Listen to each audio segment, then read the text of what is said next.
त्यांना एवढी गुरमी एवढी मस्ती त्या व्यक्तीला झालेली होती. त्यांनी सांगितलं तुला ज्याला सांगायचं त्याला सांग,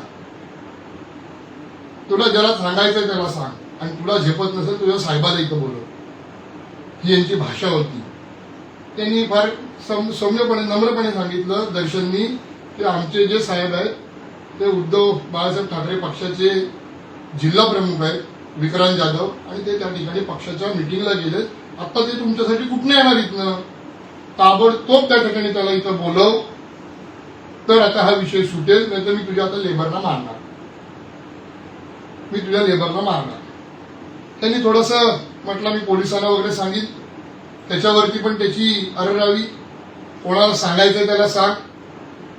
आमचा बॉस जिथं बसलाय सरकारमध्ये योगेश दादा कदम, त्यांचा जोपर्यंत आमच्या डोक्यावर हात आहे, रामदास भाईंचा आमच्या जोपर्यंत डोक्यावरती हात आहे तोपर्यंत आमच्या केसाला पण कोण धक्का लावू शकत नाही.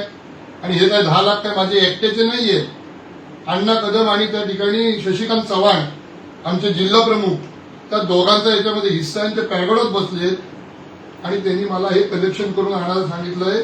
तुझ्या साहेबाला हात हलवत द्यायला सांगू नको, पैसे घेऊन यायला सांग, पैसे घेऊन यायला सांग. हे एवढं सगळं त्या ठिकाणी झालेलं आहे. त्यानंतर काय झालं काय नाही झालं हे कधीतरी जर मला मीडियाने विचारलं असतं त्या बातम्या प्रसिद्ध करण्यापूर्वी, तर मी त्याच्यावरती देखील बोललो असतो.